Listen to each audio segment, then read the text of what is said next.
Revolutionary talk for revolutionary times. Promoting peace, liberty, and prosperity around the clock. LibertyTalk.fm.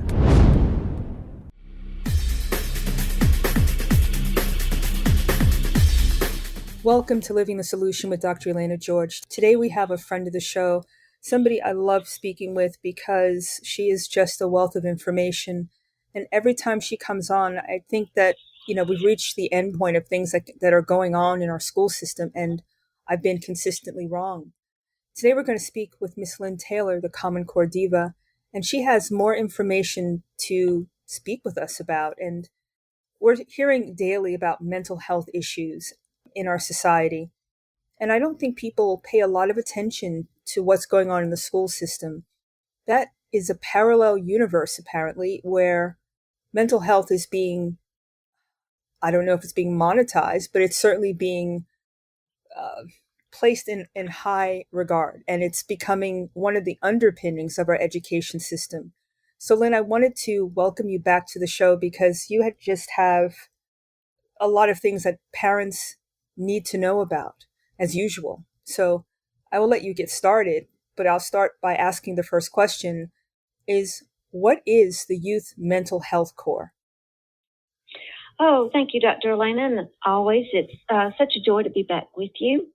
This particular program is one that has just been unleashed on America. Right now, it is established in Colorado and a few other states. It is getting ready, though, to be trotted out to several other states. Let me give you, let's see here. I'm trying to see if I can remember exactly which article has the particular states. Let's see here. Oh, my apologies. But anyway, before I get to the particular states, I wanted to point out that what we're seeing happen is, as you said in the opening, that mental health is becoming the school's business when we have never, ever seen it be this much of the school's business. And I want you to know that while I do think that parents need to be as informed about their children, it needs to be between their family and a healthcare professional, not a school, because a school may or may not have the proper professionals who would be able to properly diagnose. And, as many shows as we've done on this, sometimes we're seeing people who are underqualified. And that is precisely what is going to be happening with this particular youth mental health core. We talked, it seems a long time ago, but it's not that long ago. We talked about how the schools are becoming, satellite locations for health delivery.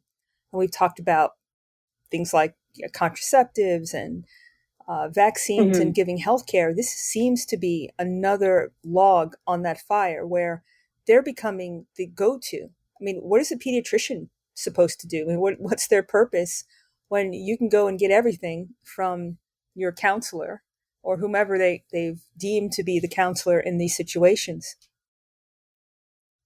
Right. That's an excellent question. And I think the point of it is to continue to weed out those who really have been trained and qualified to be helped, to replace them with government lackeys.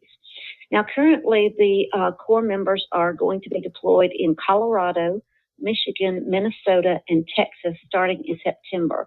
And then in 2025, you're going to see several other states come around. You'll see Virginia, and I'm trying to see where the rest of the list went because I have so many papers here. I'm like, whoops, I got lost in my own notes. So I do apologize about that. That's quite all right.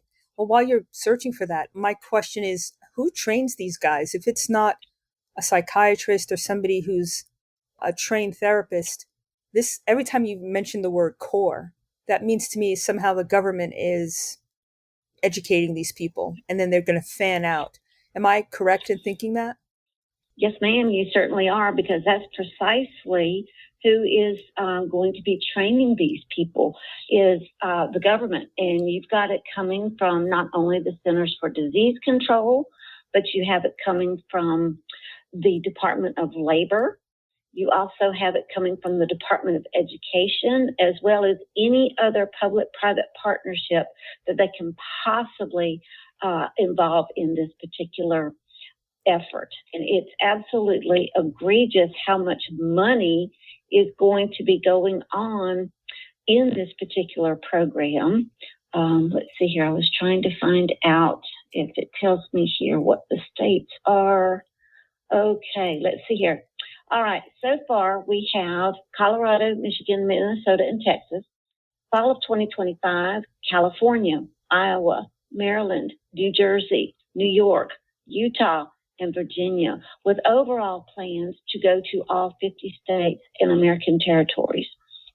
Now, are these going to be just public schools? Are we talking magnet schools, private schools? Who's going to get indoctrinated with this? Okay, are you ready for this? No. This particular movement is going after our 18 to 25-year-old students.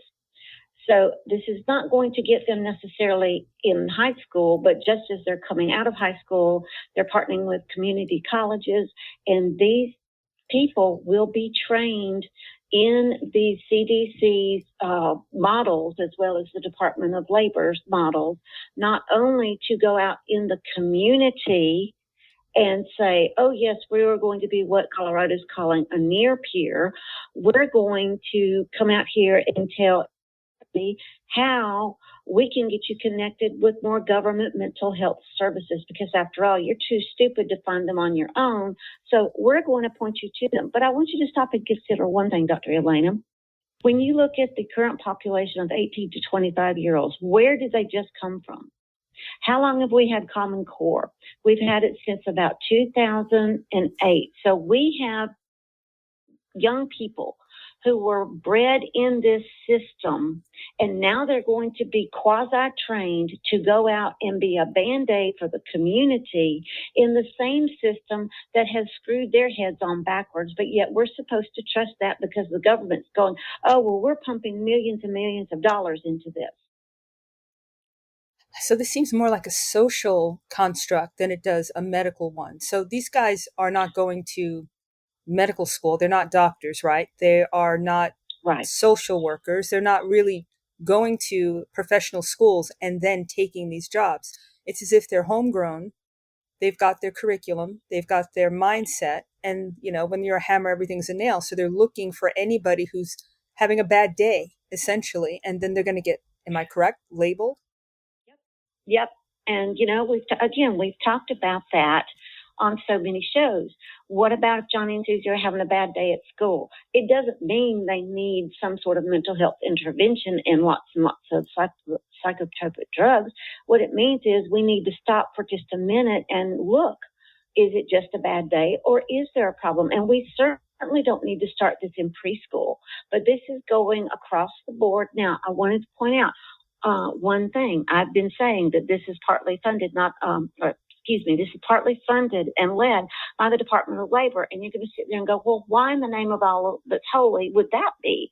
Because they're using this as an incentive to say, oh, yes, you 18 to 25-year-olds, come on, we're going to train you in ways to identify, but then we're going to sit here and show you, oh, you can get a career in mental health and behavioral health. You just have to go through this career pathway through your higher education.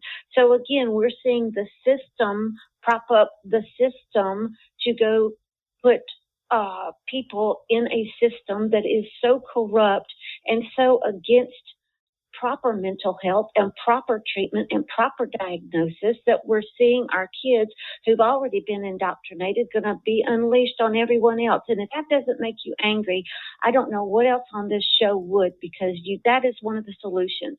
Get angry enough about what you're hearing to go get up off your bottom and start looking at what is going on, not just in your school, but these public-private partnerships. They're just throughout the system, these public-private partnerships in every aspect of our society now. Now, to me, you just mentioned a group of people who this is going to affect. You mentioned community colleges. You mentioned kids out of high school. What about the 4-year liberal arts colleges, the top tier colleges, are Oh, they going to also be right. involved?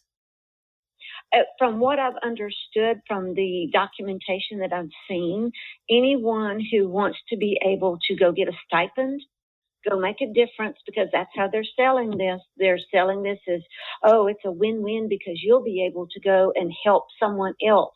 And I'm not saying that we shouldn't have help for those who need mental health, but knowing that it has been in my family and seeing what proper diagnosis and proper treatment has done, and then compare it to what I'm seeing happen with the rapid increase in the abuse of drugs in schools that don't need to be there and weren't there because people were being properly diagnosed, and now we're not. And of course, now we're seeing that COVID, one more time, has been the scapegoat as to why there's such a crisis going on. There is no crisis other than the government manufactured one in this area. And then you have groups who have no business in education. For example, one of the partners for this nationwide initiative is the Schultz Family Foundation. And if you don't know who the Schultzes are, these are the same people who started Starbucks. Oh, and wow. if you go and you look at what Starbucks stands for, if you go and you look at what Starbucks has done as far as joining in with the cradle to grave career alignment and how they pay for college and how they'll pay for this and pay for that, and then you go and work for them. All right. We also have Pinterest of all sites. And why? Because they're based in Silicon Valley, and this is venture capitalism for them. There are other groups as well that were not named, like AmeriCorps. Well, if you look at AmeriCorps, and this is the government entity that this is being unleashed through, Dr. Elena, it is the national poster organization in our government for volunteerism. And so this is not only breeding volunteerism, this is going to absolutely infiltrate how to recruit, train, and deploy in the government's ways. Not in healthcare ways, not in ways that have been proven for decades to be help to those who need it, but what the government thinks they need. Can really surmise that the government needs people who are not disruptors, who don't question the system, right, who or will be put into positions and places in society, whether that's in labor force or, the economic system, the education system, in a way that's going to prop it up, that empowers it, right? Okay. Right. And one of the questions that I had was, well, now why in the world were the states cherry-picked the way they were? Colorado is being considered as a leader in the nation, Dr. Elena, for public-private partnership student success. That's what they're labeling it. And then that's what's in the news. But what's not in the news about Colorado is that the Common Core State Standards Organization, otherwise known as Aspen, is also involved in this. And if you go and you look at Aspen, you're going, this is the foundation, not the city, okay? If you go and you look at Aspen Foundation, you're going to see that it is steeped in Common Core. You're going to see that it is promoting social and emotional learning, which is part of why I'm so angry about the age group that they've chosen to do this, because they're the ones who just went through this. They're the ones who went through the social and emotional learning under Common Core manipulation. They're the ones who are now going to be sitting there telling not only your child, but you, here's how to go get hooked up with this mental health service. And here's how I can somewhat be quasi-trained to diagnose you so you can go get hooked up with medical care. Let's take our first break, because I want people to think about that and digest that for a minute. That's a huge statement that you just made. So let's take our first break. You're living in the solution.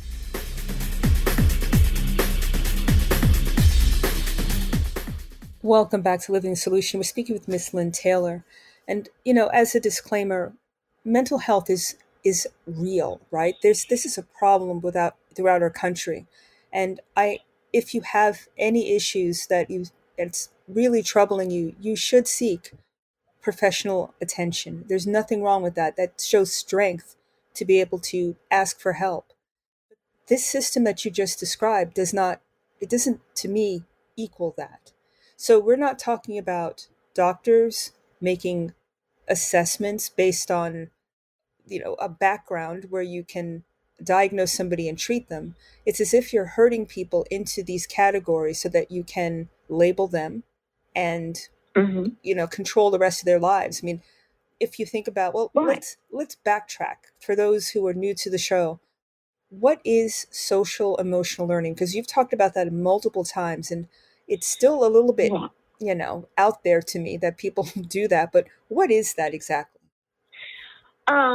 A very good explanation that would help solve a lot of people's questions on that, Dr. Elena, is social and emotional learning is a way that our educatic system has come up to change your family attitudes, values, and beliefs that you were steeped in and change them to conform to the government's idea of, okay, here's what your attitude about A, B, and C should be. Here's what your values about this should be. Here is what you believe. That is absolutely not our government's business to do that. It totally detracts from the fact of, okay, we do have people who are in school and they, like you just said, they actually need help. But when we connect them to the wrong type of help, we're not being someone who's helping save them. We're being someone who's helping enable them. That's not going to save that one who is feeling so hopeless or feeling suicidal. Those are the people that they're saying who we want to get to. But really, are they? Because if you're not trained properly, how are you going to know that what comes out of your mouth would not be the one thing that causes more harm and sets things into motion that you never would have thought would be set in motion? I mean, the mind is such a complex organ, and the way the society is going, the what we're ingesting from media, from social networks, all of that is, in my opinion, it's a contributing factor to all the chaos that seems to be going on. When you have people who are literally, I mean, it sounds like they're looking to find people in a very aggressive manner. So it's not like you Mm-hmm. can have a bad day. It's like, okay, you have this symptom. It's just cookbooking pretty much. So if you feel depressed Right. this day, then this is a problem, and then we need to somehow bring you in and service you or make you part of our whole, right? Yeah, absolutely. Well, let me read you just a short excerpt from the press release by the Lieutenant Governor of the state of Colorado about this particular effort that is going on. And this is quoting, okay? The new Youth Mental Health Core is an innovative public-private collaboration that will address the growing needs of young people while creating career pathways to address the national shortage of mental health professionals. Core members will be trained as navigators, serving middle and high school students in schools and in community-based organizations. It goes on to tell you here that 1 in 3 high school students report persistent feelings of hopelessness, and approximately 122 million people live in a mental health professional shortage area, because that means that there's a shortage of more than 6,000 practitioners, according to the Department of Health and Human Services. Furthermore, according to the Colorado Health Access Survey, just over 16% of our youth ages 5 through 17 reported poor mental health in 2023. I'm going to end with this. Ensuring that we have a passionate, skilled, and robust workforce is critical to achieving the vision of a future in Colorado where everyone, including our youth, have access to equitable, high-quality behavioral health services, end quote. And Well, they're creating a pipeline for behavioral health careers. so I love when they Now, go I'm not equitable and go. high quality. When they say those two words, people need to run, basically. Well, exactly they do, because they don't mean what we know that they used to mean. They mean what the government has prescribed. And I'm not saying we don't need to address the fact that we do need more qualified professionals, but when we're so busy hurrying them through a pipeline Hmm. and we're going to unleash them on middle schoolers when puberty is raging, this is just spells disaster to me everywhere. But if you don't understand why the Starbucks connection is a big deal, if you go on their particular website right now, their vision is this, that the American dream has been broken down and replaced by hate, division, and exclusion. And what was that American dream? According to Starbucks, it was mobility, respect, and compassion. Now, I don't know about anyone else who's listening, but when I was coming up, the American dream was you had a home of your own, you had a job and a family, and everyone was, pardon my expression, fat, dumb, and happy. I understand that one. I totally agree with you. That's really what it was. It was about being able to have a comprehensive relationship with your family members, to make your own decisions, to make decisions that basically enhance your future so you have something to give to the next generation. That's so nebulous, what they just espouse to be the American dream. Who gets to decide that? That should be an individual pursuit, not some monolithic euphemism, which really doesn't mean very much. It just means it's kind of gray, right? So if you fall outside of that, I'm sorry, I didn't mean to cut you off, but if you fall outside of that, then you're a problem. You're something that needs to be solved. Right. And this is my biggest beef with this entire setup, is that you have people who have been steeped in the system which caused the problem in the first place.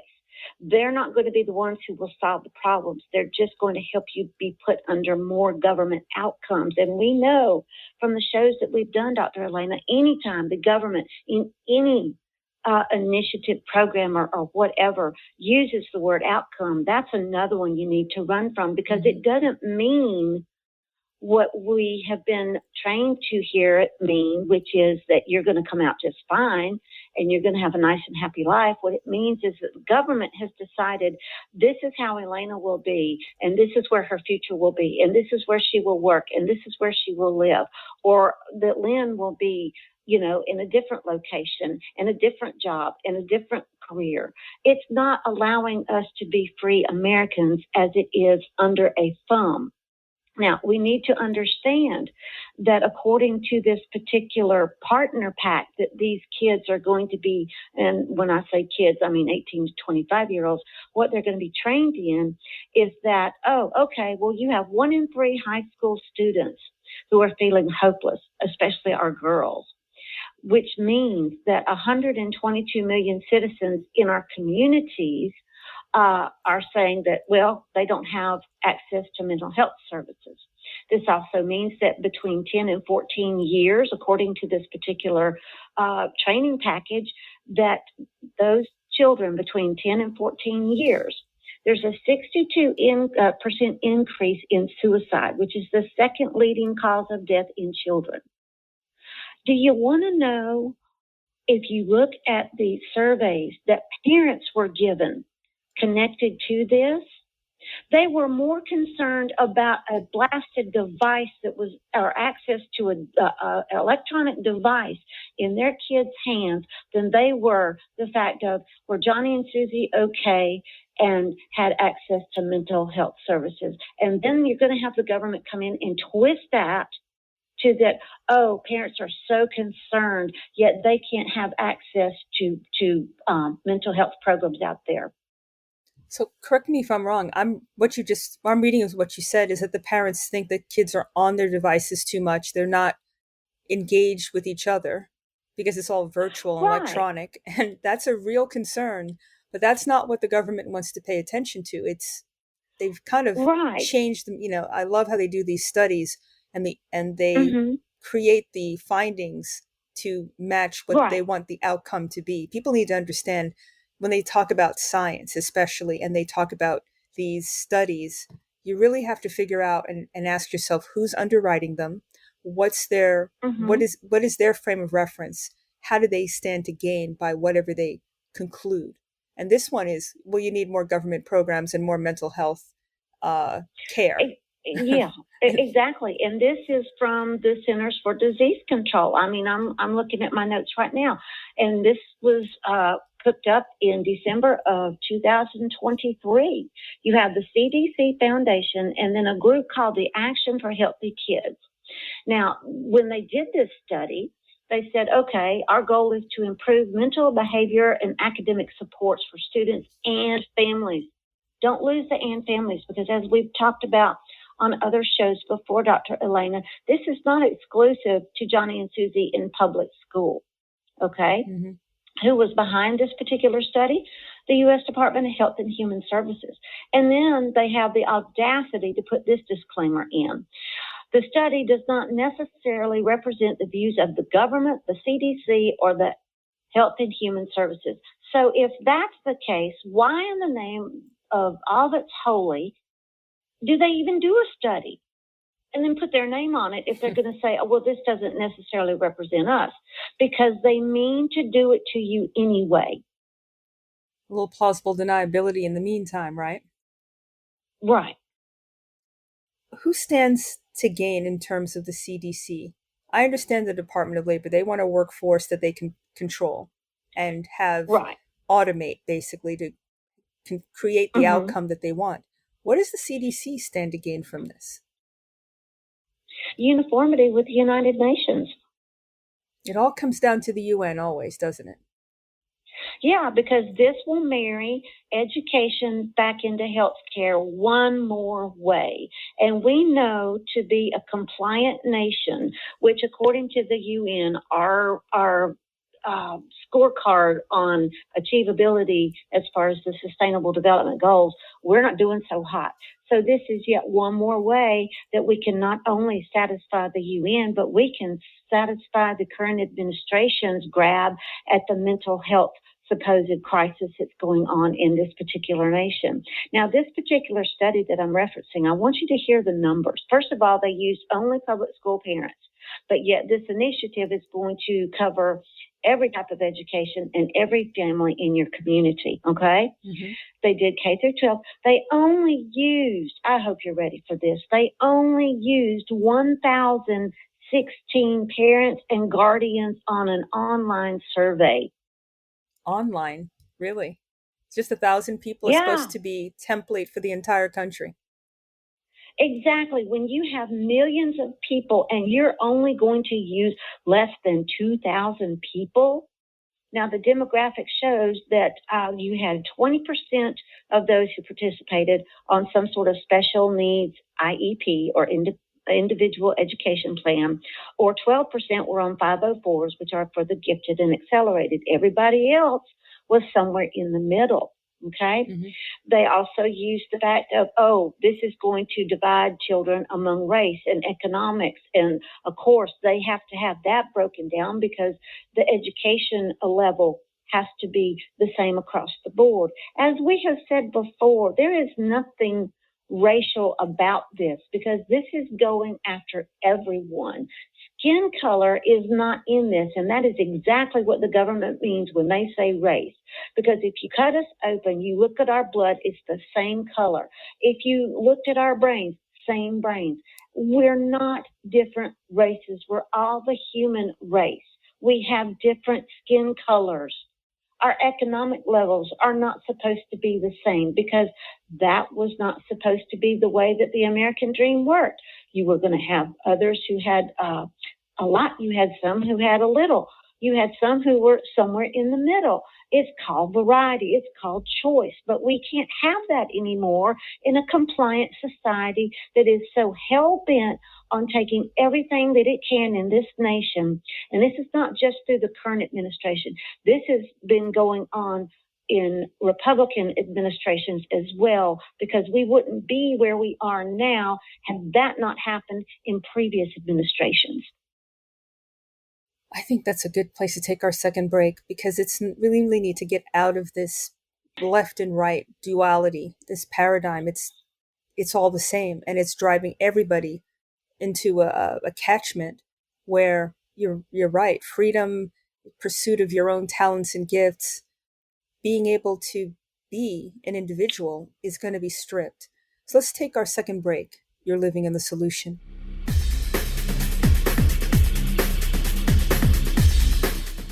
Welcome back to Living the Solution. We're speaking with Miss Lynne Taylor, and you can go to her website, commoncorediva.com, to read about, everything that she's written, and I'm sure interviews that she's done, because this is a huge topic, and we're just scratching the surface. But I think to get an overview is really important so that people can stop being distracted. It just seems to me there's all of this chaos above what you just said, but underneath they're just Mhm. pushing through and going forward, and in my opinion damaging children, adults, family structure, and ultimately Mhm. the society will suffer from this. To have people who Oh, are not engaged, not able to contribute to their fullest extent, unhappy, where's the joy in any of this? I don't hear that at all. well, I don't either, but we need to understand that just before this new initiative was announced, Dr. Elena, that the Centers for Medicaid Services under the Department of Health and Human Services put out another press release, and the subject was opportunities for improving access to mental health and substance use disorder services via Medicaid and CHIP, which stands for Children's Health Insurance Programs. And they were targeting those who are in homeless populations. Now, here's the problem, or here's the connection. These youth corps are going to be trained to go out to the community. And we know that our homeless people are in our community. So days before a new initiative for a core program to be unleashed on the nation is trotted out, we have the CDC coming out saying, oh, yes, we want to have more access to supposedly improve services, and we're going to throw in the Children's Health Insurance Program with the Medicaid. Well, if you look at the way the funding works through the Department of Health and Human Services in connection with the Department of Labor, what is going through our schools and our communities? Medicaid and CHIP. So correct me if I'm wrong. I mean, the Medicaid and the CHIP programs seem to have they supersede, the family structure. I don't know, where's the pediatrician? Where's the real medical system involved with this? This seems again to be a parallel system where the government is taking the lead, and Mm-hmm. the they're controlling the information in the outcomes, and everybody's going to be put in on a path. Well, not everybody, but everybody with a child in this system. Okay, my question is, how do you disengage as a parent? Can you say, I don't want my child to have an assessment, I don't want them to be in this, have this navigator be involved with what I want my child to have? Can the parent have power in this system? Can they withdraw their consent? That's an excellent question. And with this being such a new program, I don't know that anyone has dared to even address, hey, what happens if I have a parent who doesn't want to have their child go through this? I'm a full advocate of, hey, mom and dad, go with your child to the doctor. Mm-hmm. Go with your child when it's at school and it's this sort of thing going on. If it's going on during school hours and you're not aware of it, have your child call you, get down to that school, find out what's going on, because as we've seen before with this sort of activity, you might be informed, you may not, and you certainly don't want to be the parent who's going, well, I certainly didn't want that to happen. Why didn't I know? Because the school is really tricky with their either opt-in or their opt-out forms. You have to do more than take 2 seconds to sign your name when it comes to these documents. You need to look, am I opting my child into something I don't agree with, or am I opting them out? We also need to remember that our schools are supposed to, according to all the documentation that I've seen, to be able to receive these grants and funds. They are supposed to let parents know what's going on. And a lot of schools sidestep this by putting a tiny ad in the classifieds in a paper that they know people aren't going to read, but they do that to satisfy the law, not to satisfy the parents. And you know what? We need to have the parents satisfied when it comes to their children, because here is from the Surgeon General of the United States. This is from the press release that was put out. The U.S. Surgeon General has called for a swift and comprehensive response. Now, anytime we hear the word comprehensive when it comes to education these days under the Common Core microscope, that means it's going to encompass everything about you, not just what the problem is, but everything that's connected to you and everyone who's connected to you. So it goes on to say, it's called for a swift and comprehensive response to the youth mental health crisis. The nation's current mental health crisis has been increased because of the COVID-19 pandemic. We've had unprecedented social isolation, job loss, widespread sickness, persistent food instability, and unfathomable grief. And all have played a significant role in the increasing mental health needs. It goes on to tell you that in May of this year, the 16th, actually, AmeriCorps joins the nation to recognize Mental Health Action Day as a nationwide effort to drive society from mental health awareness to mental health action. And it goes on to tell you that for 30 years, AmeriCorps has been so concerned about the health and safety of your children. Well, if you go on my blog, commoncorediva.com, and you type in AmeriCorps, you're going to have several articles where you see their intrusion into schools. They have a national network of schools who are awarded special funding because they're known as an AmeriCorps school. We also need to understand that this national mental health awareness is not just in America. I've uncovered a document that is in the United Kingdom that was put together for the Princess of Wales to sit here and show you how businesses in England can align with communities and schools to bring about better mental health, especially for birth to 5 years old. Think about the show we did on the RX Kids, Dr. Elena, with Flint, Michigan, as the poster city for incentivizing people as far as families. Moms and babies for the first year would get X number of dollars per month for an entire year. For what? Better outcomes in the crucial first year. Do you see the pattern that's going on here? This is not about, the government really cares about your mental health. It's about how can we get more business invested in how your family turns out. And this is not just in America, this is across the board and, across the world.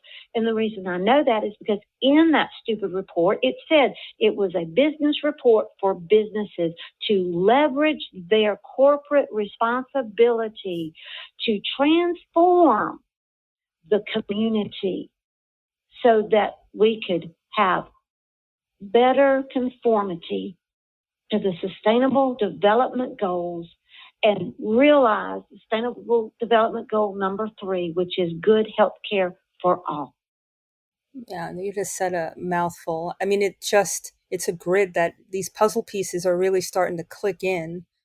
And, there's no business that cares about your child, unless it's going to become a cost center, consumer, or a worker for them at a very low price, probably. It's just getting a labor force and keeping their business going. So has the medical system, the AMA, these Association of Physicians or pediatricians or psychiatrists, have they said anything about this? I mean, this seems to be, they're practicing medicine without a license, essentially, from what you described. Yeah, exactly. Right, exactly. And that would be so concerning to me as a parent of a young child. Now, I'm a parent of children, but they're all grown. But think about this. This is supposed to target our middle and high school students. And as a core member, here's what you will be trained in. Okay, first of all, it's a 1 to 2 year position in your training, Dr. Elena, with a stipend. Now, I don't know how much the stipend is, but As a core member, you will harness your passion, grow your skill, and commit to community well-being. You will help young people navigate mental health and emotional well-being and all intersecting issues. I want you to think about that for a moment. Intersecting issues. That means any political unrest, any culture unrest, anything that could cause an issue is going to be thrown in with this as well. So you can imagine where that's going. These core members will connect youth to mental health supports in their community. They will steer them toward collaboration with practitioners who have signed on, as well as earn credentials toward a behavioral health career path for school-based stackable certification. Now, school-based stackable certification goes back to a program that I first learned about in the state of Georgia, and it was called the work readiness. And you had these certificate levels. A bronze level was, okay, I've gotten out of high school, I've graduated, and I've got, that's it. That's your bronze level. Then your silver level is, okay, I graduated high school, I've got some college, and I've got a little bit more skill. And then your gold level is, I've graduated high school, I've gone to college, or I've gotten a career. And the point of it was if you didn't have this particular work keys assessment, Dr. Elena, that all these levels were based on, you couldn't go sign up for a job. And if you didn't sign up for a job, as we've discussed on other shows, you can't feed your family. And if you can't feed your family, how are you going to pay your bills? Again, these stackable credentials are so that you can be mobile and go where the government says you need to go. That's precisely it. That's why we have the thing about, okay, here's your career path. Well, here's where the jobs are, so here's where you're going to go. Not the freedom of, oh, hey, I've just graduated college or trade school. I want to go be a plumber, and I'm going to move to Timbuktu. Well, if Timbuktu doesn't need a plumber, guess where you're not going? It's the ultimate planned economy. Mm-hmm. Wow. On that note, let's take our last break and come back. You're living in the solution.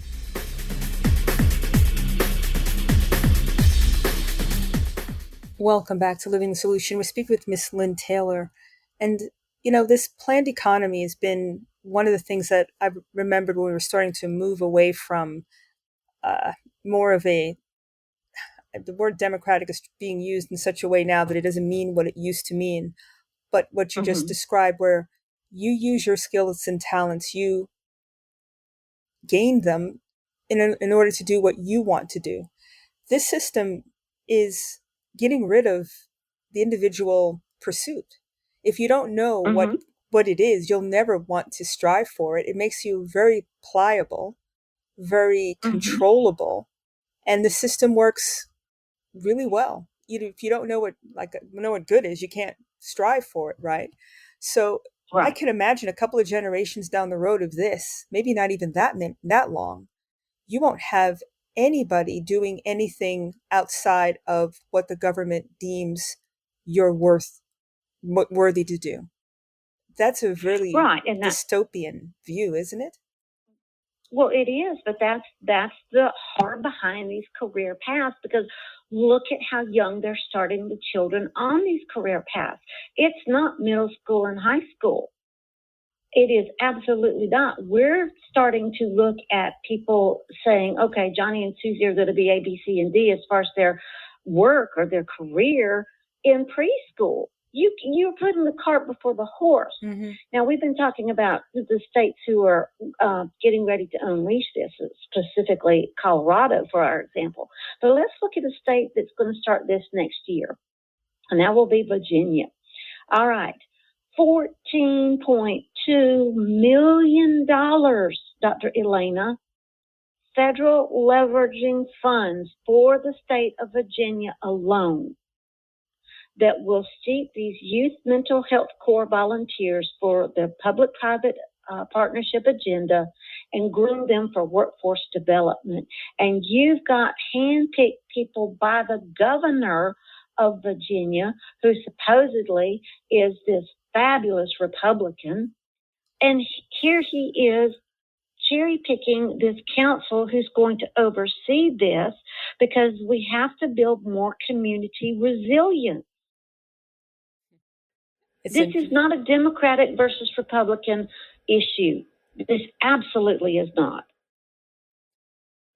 And in part of what you said before made me think about the social media aspect of this. Part of the chaos that's going on is social media, trying to follow what they see on social media as if it's truth. And we know that's completely manufactured in marketing. So I understand that there's some best practices that they're proposing for quote unquote healthy social media and being online and safety, like that's going to happen unless you turn it off. But what are these best practices that they're trying to bring online? Well, that's interesting that you bring it up, because first of all, best practices has zero business in education, because best practices is a business-related, corporation-related term. It is supposed to apply to those things that work to help grow a business and those things that don't work to take away from the business. And the reason that we see best practices, which what that means is more ways to find out how to change attitudes, values, and beliefs, how to appear more equitable, how to sit here and preach that, oh, we love every student and we're going to do the best we can. No, what it means is you're going to continue to dumb down, indoctrinate, and absolutely ruin not only the children, but the family. And I want you to stop and think about a couple of things here if you're a parent and you're listening to this, because there are going to be some action steps woven into everything that we have already talked about. But the biggest question is, think about the increase in the rate of self-harm, suicide, drug use, things like that, that are not part of an intervention or mental health diagnosis or behavioral health diagnosis, okay? The reason I brought up the fact of the parents being more concerned about the device is because that's where 95% of the problem is. It's in that device. It's what's coming through that device. And so by the time you get to the supposed best practices of what goes on in that device, it's a Band-Aid on a screen door. It absolutely is not going to solve the problem, because the electronic use is not going to stop. In fact, it has to increase for this planned economy to work. But what will happen is your place in that planned economy based on your electronic activity. So the more we connect our kids, the less that we see their joy, but the more they're hooked into this planned economy. So it's a lose-lose situation either way. And that figure that I just gave you for Virginia, that's going to serve almost 20,000 children, Dr. Elena.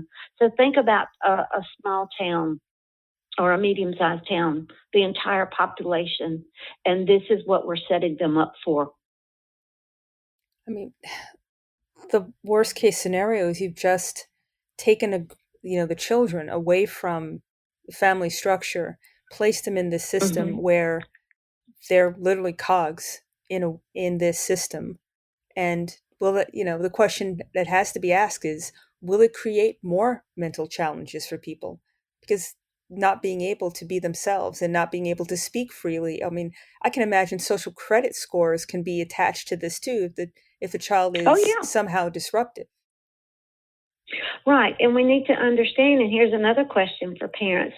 How skewed are the measures that your school is using